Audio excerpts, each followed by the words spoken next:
veiller sur nous, de pouvoir à nos besoins. N'est-ce pas, il nous dit, regardez un texte, un mot qui revient sur la Bible. N'aie peur de rien. Prends courage. Je serai avec toi. Je pourvoirai à tes besoins. N'est-ce pas, Dieu nous a déjà fait cette promesse-là? Oui. Mais il le fait comme un bon roi. Ce n'est pas un tyran. Mais il le fait comme un bon roi. Le roi est là pour protéger son peuple. Le roi est là pour s'assurer que son peuple a de quoi s'épanouir. Le roi est là pour s'assurer que le peuple a à manger, que ses besoins sont satisfaits. Et je crois que Jésus est un bon roi. Est-ce qu'on peut dire amen? C'est un bon roi. Mais de l'autre côté, le sujet a aussi des droits et devoirs envers son roi et son royaume. Quels sont les droits et devoirs? Premièrement, connaître les lois, connaître le roi. Hier, je blaguais en disant qu'il y en a qui marchent en Christ qui ne connaissent pas Dieu. Et quand ils vont arriver au ciel, ils vont arrêter tout le monde. Est-ce que c'est toi Dieu? Est-ce que c'est toi Dieu? Parce que je le cherche. Mais c'est maintenant qu'on le connaît. Comme ça, quand tu vas arriver, tu sauras directement c'est qui. Tu auras déjà entendu sa voix. Tu auras déjà une idée. Tu auras senti son odeur. Quel que soit le sens que Dieu va aiguiser en toi, tu sauras c'est qui. On n'aura pas besoin de pointer vers lui. On doit connaître les attentes du roi. Rappelez-vous la parabole des talents. Hein? Je vous rappelle que les talents, les trois étaient serviteurs du roi. Hein? C'est vrai? Il y a un à qui on donne 5 talents, il en produit 10. Il y en a à qui on donne 2 talents, il en produit 2 autres. Ça fait 4. Il y en a à qui on donne 1 talent, il s'en va l'emballer, il le cache. Je ne veux pas prêcher sur les talents, mais écoutez ce qu'il dit. Il dit, maître, j'avais peur de toi. Tu es un maître qui est violent. Tu es un maître qui récolte où tu n'as pas semé. Tu es un maître qui fait ceci. Remarquez que Jésus, dans la parabole, dit quoi? Il dit, si tu savais que j'étais comme ça, pourquoi tu n'as rien fait avec? Mais ce qu'il est en train de montrer, c'est qu'il ne connaît pas le roi. Il ne connaît pas qui Jésus est. Il ne connaît pas les exigences du roi. Il s'est fait une idée d'un maître tyrannique qu'il est en train de servir. Et commence à avoir peur. Et beaucoup d'entre nous ne connaissent pas le roi. Beaucoup d'entre nous ne connaissent pas les exigences du roi. Ou on les connaît, ou on les sait et on ne le connaît pas. La parole de Dieu représente ce que Dieu attend de nous. C'est la base de ce que Dieu attend de nous. Mais nous sommes influencés par l'ennemi, nous sommes tout le temps en train de négocier avec la parole de Dieu. Est-ce que la parole a vraiment dit ça? Est-ce que je n'ai pas vraiment le droit d'avoir des relations sexuelles avant le mariage? Est-ce que l'homosexualité est vraiment interdite par Dieu? Est-ce que... prenez tous les cas là, qui existent là dehors. On est tellement influencé par le monde. Je vous rappelle que ça n'a rien changé. Hein? Comment Satan a tenté à Ève la première fois? C'est la même chose. Est-ce que Dieu a vraiment dit? Hein? Est-ce que la Bible dit vraiment que je n'ai pas le droit d'embrasser avant d'être marié? On est tellement en train de chercher la limite acceptable d'un point de vue humain qu'on manque le message. Est-ce que Dieu a vraiment dit ça? Et là, on commence à chercher, est-ce que j'ai le droit de fumer? Est-ce que j'ai le droit de manger des patates crues? Est-ce que j'ai le droit de manger? Ça devient tellement compliqué qu'on manque tout le bateau. Parce qu'on pense comment? Comme le monde. On pense comme le maître qui a dit, voici le carré, et tu veux seulement, comme un enfant qui teste. Est-ce que j'ai le droit d'aller jusqu'ici? Oui? OK. OK. Maintenant, est-ce que j'ai le droit d'aller aussi jusqu'ici? Oui? Est-ce que j'ai le droit de venir encore jusqu'ici? On fait comme ça continuellement avec Dieu. C'est pas vrai? Si on ne fait pas attention. Pourtant, Dieu a dit. Il n'est pas en train de négocier. Puis, ce qui est drôle, c'est qu'à un moment donné, on va le faire. Est-ce que j'ai ça, ça? Puis un jour, Dieu va dire oui. Et on s'en va même plus se rendre compte qu'on est en train de glisser. C'est ça le péché de Balaam. Hein? Balaam voulait tellement quelque chose que Dieu ne voulait pas, que Balaam a continuellement essayé de faire quoi? Repousser la limite. Repousser la limite. Repousser la limite. Jusqu'à ce que Dieu dise OK, pars. Vous connaissez ce texte-là, hein? Vous connaissez le texte de Balaam? Balaam, c'est un devin. Et il y a le roi qui vient lui dire, viens maudire Israël. Comme tout ce que tu dis, Dieu fait. Le roi envoie et il dit et Balaam lui dit, laisse-moi parler à Dieu et je te reviens. Balaam revient et dit quoi? Dieu m'a dit non. Je ne peux pas partir avec toi. Donc la délégation part, une autre délégation avec quoi? Avec plus d'argent encore. Satan, il fait comme ça. Hein? Oh, c'était quoi ton prix? Ok, la première offre n'a pas passé. Tu m'avais cherché une autre offre bonifiée. Vous connaissez l'expression offre bonifiée, n'est-ce pas? On va bonifier notre offre. Puis on vient. Ah, maintenant, si tu fais, je vais donner toutes les richesses de mon royaume, je vais t'entourer de royaumes, blablabla. Est-ce que Dieu t'a changé d'avis? Non, Dieu n'a dit non. Il revient. Ah, ok, on va aller. Il s'en va encore voir Dieu la troisième fois. Dieu, est-ce que je pars? Dieu, qu'est-ce qu'il est en train de faire? Est-ce que j'ai le droit de mettre le pied ici, Dieu? Est-ce que j'ai le droit de mettre le pied ici, Dieu? Est-ce que j'ai le droit de mettre le pied? Ah oui, tu peux partir. Et je connais des chrétiens qui disent, oui, mais pourquoi Dieu est fâché? Moi, je connais des gens qui ont dit, mais pourquoi Dieu est fâché? C'est Dieu qui lui a dit de partir. Hein? Mais Dieu ne lui a jamais demandé de partir. Il a tellement poussé sur Dieu ses désirs que Dieu a dit, ok. Et pourtant, quand il est parti, Dieu révèle le cœur réel de Balaam. Hein? Que Balaam avait juste hâte que Dieu dise oui. Dans son entêtement. Dieu n'a pas fini de dire oui, là, il était déjà sur l'âne en train de partir. Des fois, tu vas prier pour quelqu'un, un mari ou une femme. Est-ce que c'est elle? Dieu te dit non. Est-ce que c'est elle? Dieu te dit non. Est-ce que c'est elle? Dieu te dit non. Mais tu es tout le temps en train de pousser un peu plus. Un jour, Dieu te dit oui. Il n'est plus en train de répondre. C'est plus sa demande. C'est ta demande qui dit. La Bible dit dans Romains chapitre 1 que l'homme est tellement endurci que Dieu les a livrés au penchant de leur cœur. Il n'y a rien de pire que lorsque Dieu livre quelqu'un au penchant de son cœur. Parce que le penchant du cœur de l'homme, avec grand H, la Bible nous dit, est irrémédiablement tourné vers le péché. C'est vrai? Des fois, là, quand Dieu a dit non, là, il a dit non. Tu ne comprends peut-être pas pourquoi.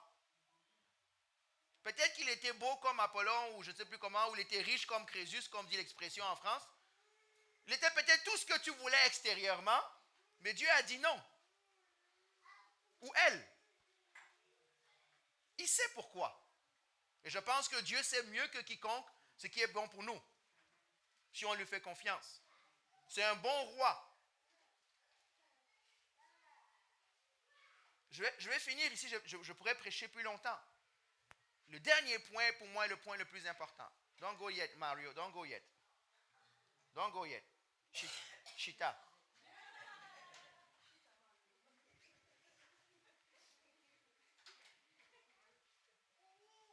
Comment on marche dans le royaume? Il y a une seule loi. Dieu n'a pas de loi compliquée. En fait, il y en a deux. L'amour et l'obéissance. C'est tout ce que Dieu demande. L'amour et l'obéissance. Dieu ne demande rien d'autre. Mais c'est déjà, ça prend tout. Dieu demande l'obéissance. C'est tout ce qu'il demande. Ce qui va montrer que tu appartiens au royaume de Dieu, c'est tout simple. Obéis-tu ou n'obéis-tu pas? Tout simplement. Est-ce que tu obéis ou est-ce que tu n'obéis pas? Je peux prendre plusieurs textes. J'en ai relevé quelques-uns. Luc 6, 46. Je vais le citer, on va aller lire un autre texte. Jésus dit ceci. Pourquoi m'appelez-vous Maître ou Seigneur et vous ne faites pas ce que je vous dis? Pourquoi m'appelez-vous Seigneur et ne faites-vous pas ce que je vous demande?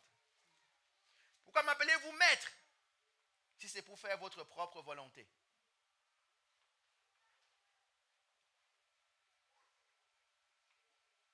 Pourquoi? Jésus est sauveur, ça c'est correct. Mais Jésus est Seigneur, ça veut dire est-ce que tu obéis?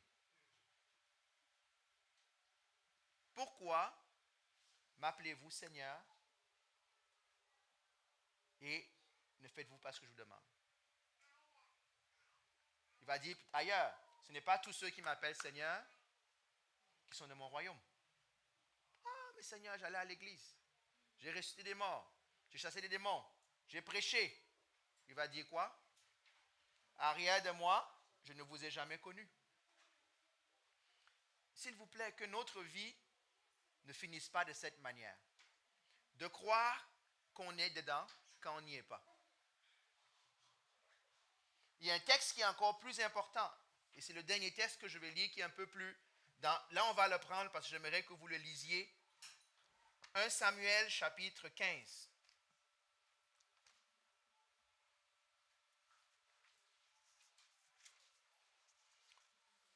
Je vous invite à lire tout le chapitre 15 à la maison. Je vais juste prendre les versets 22 et 23.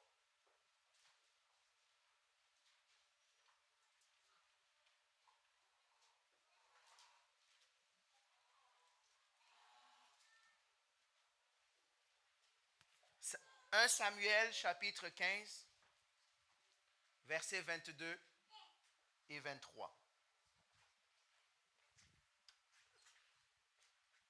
Est-ce qu'il y a un brave ou une brave qui veut lire cette parole pour moi? So 1 Samuel chapter 15 verse 22 and 22nd. 22nd and 23rd, sorry. Samuel dit, l'Éternel trouve-t-il du plaisir dans les holocaustes et dans les sacrifices, comme dans l'obéissance à la voix de l'Éternel? Voici, l'obéissance vaut mieux que les sacrifices, et l'observation de sa parole vaut mieux que la graisse des béliers. Point. Arrête là, on va commencer le verset 22. L'Éternel prend-il plaisir dans les sacrifices comme dans l'obéissance à sa parole? Le mot important, c'est comme. Il compare le système religieux à la parole, à l'obéissance. Est-ce que Dieu aime le sacrifice comme il aime l'obéissance? À votre avis, il préfère lequel des deux? Qu'est-ce qu'il est en train de nous dire? Il ne dit pas que le sacrifice n'est pas bon. Il dit qu'il préfère l'obéissance au sacrifice. Pourquoi?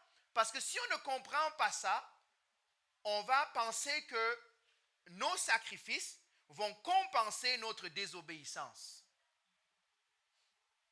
Dieu ne veut pas qu'on pêche pour pouvoir lui amener un agneau pour nous laver.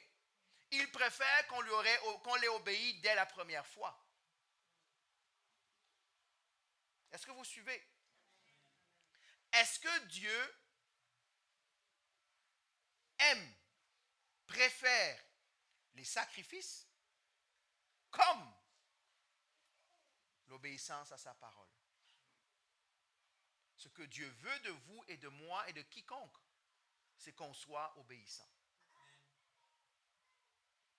Vous savez, des fois, on a tellement de vieux réflexes du monde que lorsqu'on sait qu'on a fait quelque chose contre Dieu, par la culpabilité, on commence à donner plus d'offrandes, on commence à servir plus, on pense que ça compense.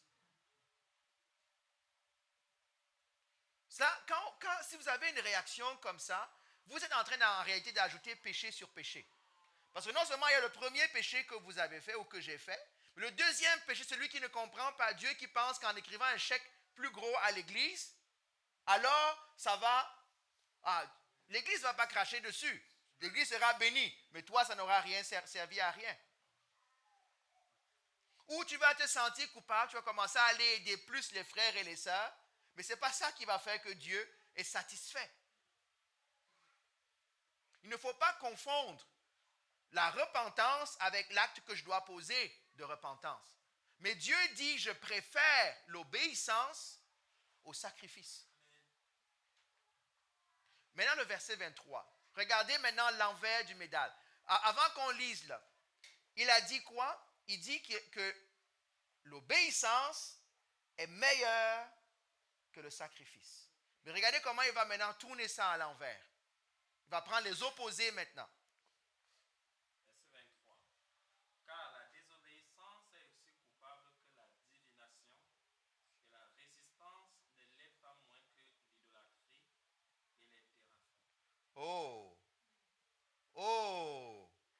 Il nous a dit au verset 22. Il nous a dit au verset 22. Je préfère l'obéissance au sacrifice. Mais regardez maintenant comment il prend l'envers. Il dit maintenant que la désobéissance, c'est pire que la divination. C'est quoi la divination? Aller chercher les marabouts, aller dans le monde des ténèbres chercher des choses. Il dit que c'est grave en passant la divination. On est d'accord? Mais il dit que la désobéissance, c'est encore pire. Il y en a ici qui ont compris qu'on ne va pas chez les marabouts, qu'on ne va pas chez Jojo Savant, on ne va pas faire l'exercice de bonnes aventures, on ne fait pas de lecture de la main, et personne n'y ira. Mais si on est désobéissant, c'est pire que si on était allé. Un peu plus dur, hein? Les lois du royaume. La désobéissance, c'est plus grave que la divination. Et qu'est-ce qu'il dit? Continue. Non, excuse-moi. Il dit deux choses. Donc, il parle de désobéissance et de divination. Après, il compare quoi et quoi? Et la résistance ne l'est pas moins que l'idolâtrie. Ok. Il compare donc la désobéissance avec la divination. Mon frère, dans sa traduction, dit la résistance. C'est quoi la résistance? La tétutesse, la rébellion. Que la rébellion, c'est pire que quoi? Que l'idolâtrie. Qui va aller adorer dans le temple de Baal ici, là? Qui va aller adorer un totem? On est allé en Colombie-Britannique, Patsy et moi, là, il y a 2-3 semaines. Ça passe vite déjà. Puis on est arrivé, on marche, parce que c'est là où il y a beaucoup d'Indiens, natives. Puis il y a une ville qui s'appelle la ville des totems. Puis il y a une belle vue de l'océan, on sort de là, et puis la personne dit, ah, venez, on va vous prendre une photo devant le totem. Il fallait être très diplomate pour dire que non, moi et le totem, ce n'est pas sur la même photo. C'est vrai, on a fait comme si on n'a pas... Elle a d'abord posé la question à Patsy, Patsy a fait comme si elle n'a pas entendu la question. Elle m'a posé la question, je fais comme si je n'ai pas entendu la question, je commençais à marcher pour aller ailleurs, et ça c'est beau là-bas, hein? Pourquoi? Parce que je sais, en tant que croyant, ça ne fait pas affaire avec moi. Comme vous, je sais que vous ne le faites pas. Mais Dieu nous dit que si on est aussi précautionneux à ne pas avoir affaire à de l'idolâtrie, la rébellion dans notre cœur, c'est tout aussi grave que ça. Et en passant, je ne suis pas en train de dire que tout à coup on doit aller faire des totems parce que c'est moins grave que l'idolâtrie. Je ne suis pas en train de dire qu'on doit tout à coup aller faire la divination parce que c'est moins grave que l'obéissance. Parce que si vous êtes obéissant, vous n'irez pas là-bas. Marcher, c'est ça les lois du royaume. La loi du royaume, Dieu n'a pas de règles compliquées. Hein? Pensez, les historiens disent qu'après les 10 commandements, quand on compte le nombre de lois dans la nation juive, il y en a qui ont compté jusqu'à 623 règles. 623. Imagine, tu dois mémoriser les 623 choses que tu ne dois pas faire pour déplaire à Dieu. Il ne faut pas avoir des trous de mémoire. Hein? On est d'accord? Et si bien que la personne vient demander à Jésus, quel est le plus grand commandement? Qu'est-ce que Jésus lui a dit? Il y en a deux. Aime Dieu, aime ton prochain. Les règles de Dieu sont simples. Tu veux marcher avec moi? Obéis-moi. C'est tout. Mais il sait que le cœur est dur. Ça prend de répéter comme un enfant. Ça prend de répéter qu'on arrive à assimiler. Donc Dieu fait grâce. Mais il nous rappelle que la loi de base. Parce que quand on regarde même le premier commandement qu'il a donné à Adam, il était tout simple. Hein? Nous, on a le code civil qui est 400 pages. Là. Lui, il avait un code civil d'une seule phrase. C'était quoi? Ne mange pas le fruit de cet arbre. Point. Il y avait un seul. Vous pensez que c'est la multitude de lois qui fait que l'homme se perd? Non, c'est que le cœur de l'homme, une loi. Ne mange pas le fruit de cet arbre. Et Satan était capable de le corrompre avec une loi. Imaginez avec 623 ou 400 pages. Il est capable de trouver des failles partout. Mais Dieu dit, mon royaume, c'est l'obéissance. Et on doit demander au Seigneur, aide-moi, apprends-moi à obéir. Des fois, je dois obéir même quand je ne comprends pas. Parce que je sais que mon Dieu comprend les choses mieux que moi. Quand Dieu me met en garde contre telle chose, qui conduit une voiture ici? Avez-vous déjà versé du café dans le réservoir à essence? Avez-vous déjà mis de l'eau dedans? Pas encore? OK. Pourquoi? Hein? Elle ne va plus te conduire? Mais qui t'a dit? Qui t'a dit ça? Comment ça tu sais? Tu es né avec cette connaissance-là dans tes veines? On t'a dit. On t'a dit. C'est vrai, hein? Le constructeur t'a dit, ma voiture, ça marche à l'essence. Ne mets pas du café dedans. Et des fois, tu vas acheter une voiture, on te dit, mets seulement du super. Ou mets seulement du diesel. Toi, tu peux dire, non, moi, regarde. Moi, je sais. C'est la même chose. Tout ça, c'est du pétrole. Tu peux dire ça, hein? C'est vrai? Mais si tu dis ça et tu le fais, qu'est-ce qui va arriver? Le moteur va mourir. Tu ne vas pas dire à Dieu, au constructeur, regarde, je ne comprends pas ton affaire. L'essence super coûte trop cher. Donc moi, à partir d'aujourd'hui, je vais commencer à mettre du bronze ou du sans-plomb, ou je ne sais pas comment ça s'appelle. Tu auras dit tout ce que tu veux, tu es désobéissant. Moi, je conduis une voiture diesel et c'est écrit que si par erreur, tu mets autre chose que tu diesel, ne cherche même pas à démarrer le moteur, laisse la voiture là et appelle-nous, on doit faire quelque chose de spécial.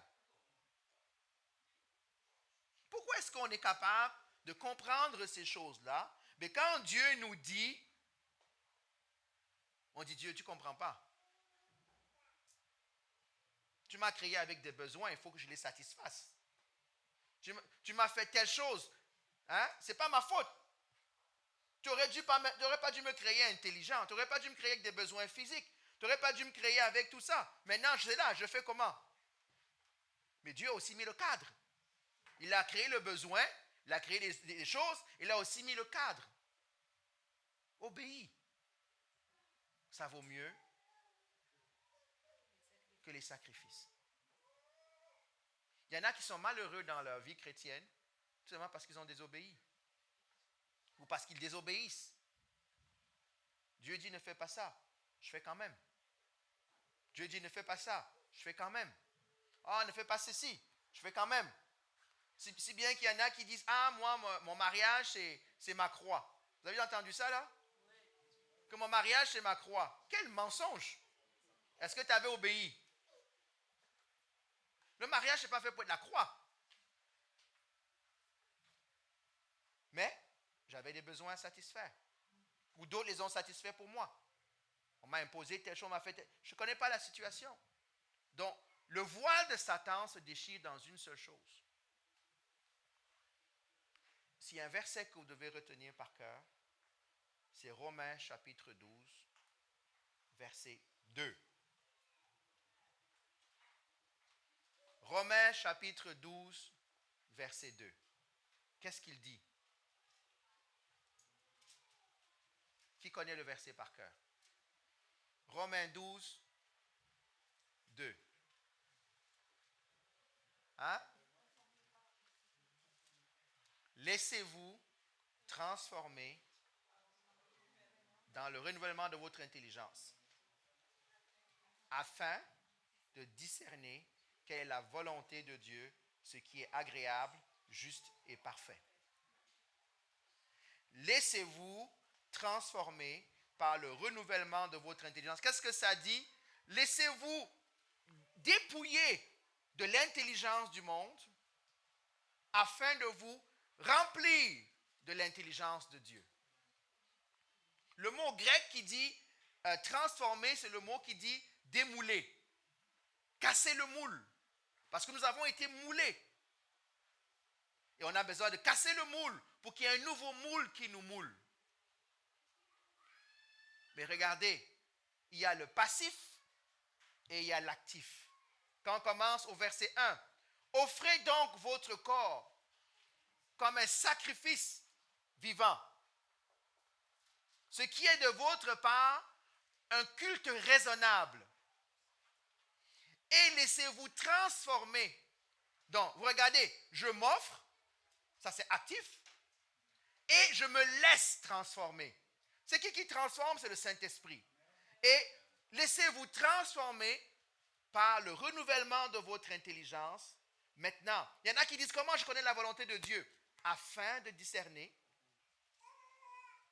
la volonté de Dieu, ce qui est agréable et parfait. Amen.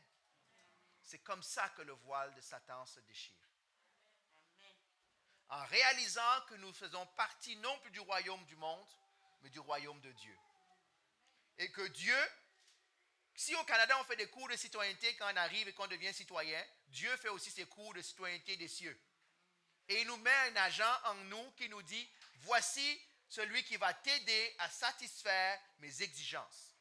Parce que par toi-même, tu ne peux pas y arriver. D'où le laissez-vous transformer. Soyez obéissants, soyons obéissants. Beaucoup de nos vies sont infructueuses parce que nous avons encore la pensée du monde et non pas la pensée de Dieu. D'ailleurs, Paul dit, armez-vous de qui? De la pensée de Christ.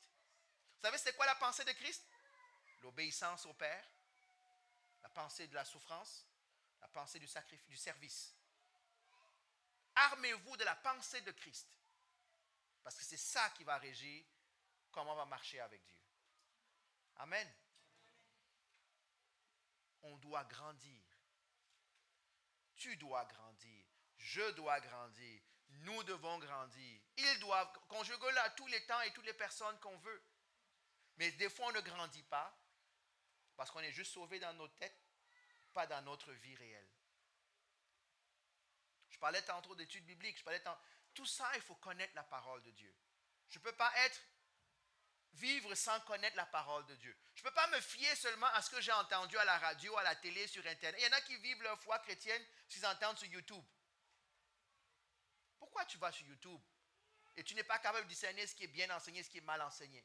Pourquoi tu vas à la radio, à la télé ou dans des églises? On doit apprendre à discerner. Nous avons tous accès à la Bible. Ne soyons pas paresseux, les amis.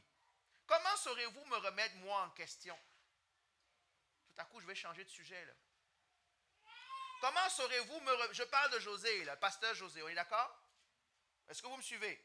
Comment saurez-vous que je suis en train de vous raconter des balivernes ou pas? Moi, je vous pose la question là. Comment saurez-vous que l'homme qui parle est en train de vous tromper ou pas? Ben, si vous connaissez la Bible. Ce n'est pas parce que quelqu'un parle bien que quand il parle, le vent s'agite, les arbres tombent, que c'est la vérité. Nous sommes, chacun d'entre nous, responsables de la nourriture que nous mettons dans notre âme et dans notre esprit. Je ne pourrais pas arriver au ciel et dire, oui mais Seigneur, il y avait un programme sur YouTube que j'aimais beaucoup, et j'aimais beaucoup ce qu'il disait. Seigneur va te dire, puis il y avait plein de choses à la télé aussi, pourquoi tu n'as pas écouté là-bas? Parce que beaucoup d'entre nous n'arrivent pas à discerner. Ils comptent sur la réputation d'un homme ou d'une femme, ils comptent sur le succès d'un ministère, ils comptent sur plein de critères juste pour être paresseux, pour ne pas chercher par eux-mêmes. Je ne peux pas vous dire une vérité plus basique que celle-là. Là. Et en disant ça, je ne suis pas en train de me dévaloriser. J'essaie de vous valoriser. De dire que ne soyez pas. Ce n'est pas parce que quelqu'un prêche qui dit la vérité. Ce n'est pas parce que quelqu'un enseigne qui ne se trompe pas. C'est vrai? Donc, on doit être à la fois enseignable et challengeant. Autant vous devez être ouvert à un enseignement que vous ne connaissiez peut-être pas, autant je dois être ouvert à ce que j'ai fait des erreurs. Parce que souvent, vous allez quelque part, on prêche quelque chose que vous ne comprenez pas, ou vous n'êtes pas d'accord. Ce n'est pas une question d'être d'accord ou pas d'accord. La question, c'est laquelle? Qu'est-ce que la Bible dit? Donc, si tu n'étais pas d'accord parce que tu ne savais pas mieux, maintenant, c'est le moment d'obéir. Aligne-toi et dis, voici ce que la parole de Dieu dit. Si c'est moi, j'espère avoir assez de courage et dire, c'est vrai, je me suis trompé.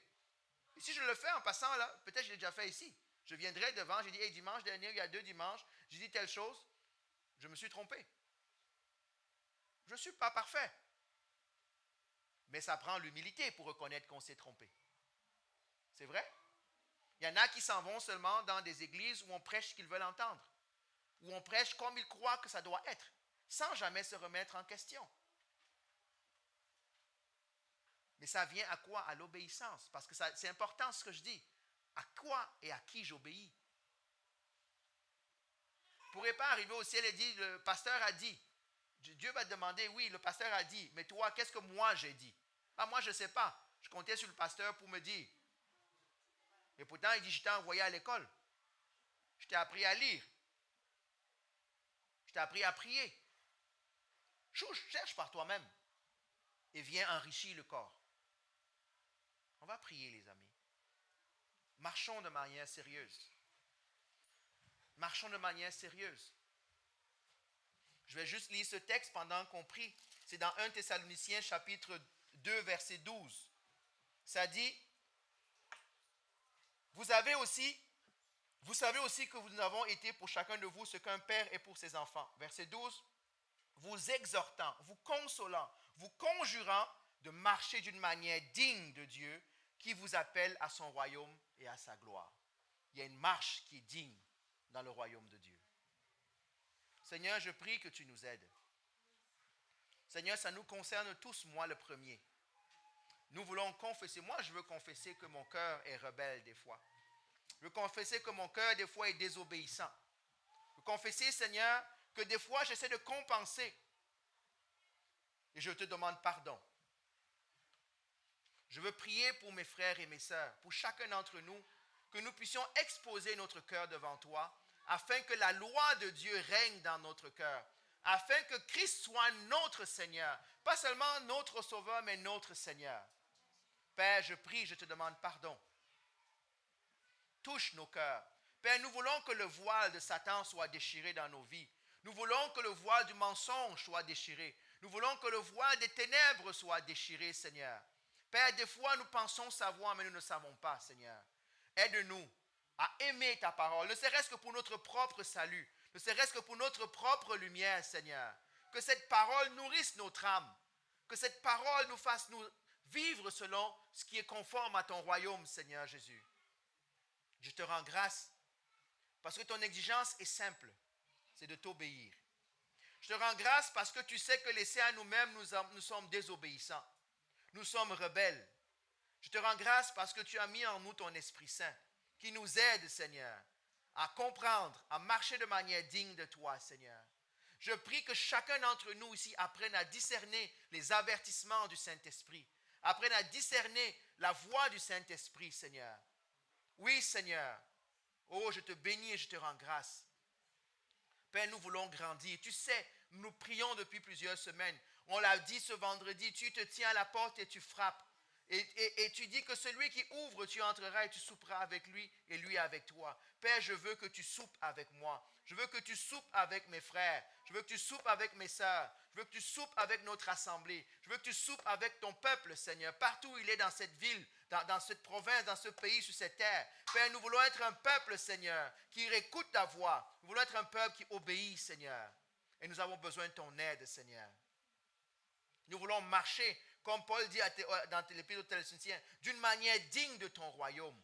Nous voulons être des dignes ambassadeurs de ton royaume, de ta grâce, de ton amour. Père, je prie, aide-nous. Aide-nous à discerner ce qui est du monde et de ce qui est de toi dans nos pensées. Aide-nous à discerner de ce qui est de notre éducation, de nos parents, de ce qui est exigence de toi, Seigneur. Aide-nous à faire la part des choses et aide-nous à avoir notre première allégeance envers le royaume des cieux. Tu as fait de nous des citoyens des cieux. Tu as fait de nous des personnes assises dans les lieux célestes avec toi, Seigneur. Et nous voulons être dignes de cet honneur. Nous voulons être dignes de l'honneur que tu nous as fait. Nous ne savons pas pourquoi. Nous savons pourquoi tu nous aimes. Mais nous ne nous sommes pas aimables, Seigneur, des fois. Mais dans ta grâce, tu étends ta main sur nous, Seigneur, et tu nous laves, tu nous restaures. Père, aie pitié de nous. Nous implorons ta grâce, nous implorons ta miséricorde. Aide-nous, Seigneur, que ce voile se déchire davantage, aide-nous à ne plus négocier avec toi. Alléluia, sur des points qui nous arrangent, Père. Aide-nous à obéir, à avoir des cœurs d'enfants, Seigneur Jésus. Je te bénis et je te rends grâce, Seigneur. Père, touche ton peuple. Touche ton peuple, Seigneur. Touche ton peuple, Père Tout-Puissant. Oui, Seigneur, je te bénis et je te rends grâce, Seigneur Jésus. À toi soit l'honneur, à toi soit la louange, à toi soit la gloire. David a dit, sonde-moi et révèle mon péché. Examine-moi et montre-moi si je suis un chemin qui mène à la perdition, Seigneur. Aide-moi à marcher sur le chemin qui mène à la vie. Tu as dit que c'est un chemin étroit et difficile. Tu as dit que ce n'est pas un chemin large, Seigneur. Et tu as dit, peu trouvent le chemin. Nous voulons être un peuple qui trouve ce chemin. Nous voulons être des personnes qui trouvent ce chemin. Nous voulons être un peuple qui aide d'autres à trouver ce chemin et non pas à les égarer. Et non pas, tu as dit, Seigneur, que l'aveugle et conduit l'aveugle vont tous tomber dans le trou, tous les deux. Nous ne voulons pas être des aveugles, Seigneur. Nous voulons, Seigneur, être éclairés, Seigneur, parce que tu es le Dieu de lumière. Tu n'es pas le Dieu de ténèbres qui ferme les yeux. Tu es le Dieu qui ouvre les yeux. Seigneur, ouvre nos yeux, ouvre nos oreilles. Père, je prie. Oh Seigneur, je prie, j'implore ta grâce. Tu connais la vie de chacun d'entre nous. Parle-nous, Seigneur. Père, s'il y en a qui ont commencé à s'endurcir, j'implore ta grâce. Oh, parle plus fort, Seigneur. Père, je prie que ton peuple ne ferme pas ton cœur à toi, Seigneur.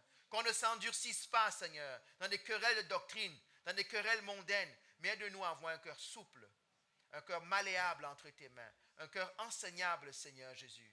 Père, je te bénis. Je te bénis pour la grâce que tu nous fais de nous parler. Je te bénis de la grâce que tu nous fais de nous donner ta parole, qui nous rappelle ces choses, qui nous rappelle l'état réel de nos cœurs, Seigneur. Père, aucun d'entre nous, on a dit, ne mettra du café dans notre voiture pour qu'elle roule. Père, nous ne voulons pas mettre de la pourriture dans nos vies afin de pouvoir te plaire. C'est contraire à ce que tu veux, Seigneur. Père, nous implorons ta grâce. Garde-nous du mal. Garde-nous du malin, des pièges de l'ennemi. Garde-nous des pièges de ce monde, Seigneur. Et aide-nous à marcher serré, Seigneur. Tu as dit que notre chemin ne soit ni notre pied doit ni à droite ni à gauche, mais à marcher tout droit sur ton chemin. Aide-nous, Seigneur, parce que c'est ta parole qui éclaire notre sentier. C'est ta parole qui est une lumière qui brille dans les ténèbres, Seigneur. Père, je te bénis et je te rends grâce, Seigneur. Père, j'implore ta grâce pour moi, pour ma famille, pour mes frères, pour mes sœurs, pour le peuple, Seigneur, pour tous ceux que tu vas amener au milieu de nous. Seigneur, fais-nous grâce. Fais-nous grâce, Seigneur, de marcher sur ce chemin, Seigneur. Si on en voit qui s'égarent, Père, fais-nous la grâce par amour de les avertir, d'aller vers eux, vers ces personnes, vers elles, Seigneur, de les implorer, de revenir sur le sentier, Seigneur. Père, je te bénis et je te rends grâce, Seigneur Jésus. Oh, enlève la rébellion de notre cœur. Tu nous dis que la rébellion, c'est pire que l'idolâtrie. Tu nous dis que la désobéissance, c'est pire, Seigneur du puissant, que la divination. Père éternel, je prie, aucun de nous ne voudra se fléchir devant un bœuf ou devant, Seigneur, un totem. Mais, Seigneur, aide-nous parce que nos cœurs désobéissants, nos cœurs rebelles nous font des fois faire des choses pires que cela, Seigneur. Père, je prie. Je prie, Seigneur, que ta conviction touche nos cœurs. Que Saint-Esprit, tu agisses encore. Oh Seigneur, Père, nous voulons être des God pleasers, not des people pleasers, Père. Nous voulons plaire à Dieu et non pas plaire aux hommes, Seigneur. Père, je te bénis et je te rends grâce. Je te bénis, Seigneur. Oh Seigneur, Paul a dit, le regard fixé sur le prix, et je cours. Père, nous voulons courir vers ce prix, mettre de côté tout ce qui n'est pas de ce prix, Seigneur, et aller vers toi, de gloire en gloire, être transformé à ton image, Père. Sois magnifié, sois glorifié. Père, je prie que tu touches les cœurs, Seigneur. Il y en a qui ne sont pas dans la salle ici, qui sont membres de notre assemblée, touche-les où ils sont, Seigneur. Père, amène cette conviction. Père, je prie afin que tu nous aides, Seigneur, à nous humilier devant ta main et à accepter, Seigneur, et à marcher selon tes principes, dans l'amour, dans la grâce, mais dans l'obéissance, Père éternel. Sois béni et sois exalté. Dans le nom de Jésus, amen. Amen. Alléluia. Amen. S'il y en a qui ont besoin de prière, je suis disponible pour la prière.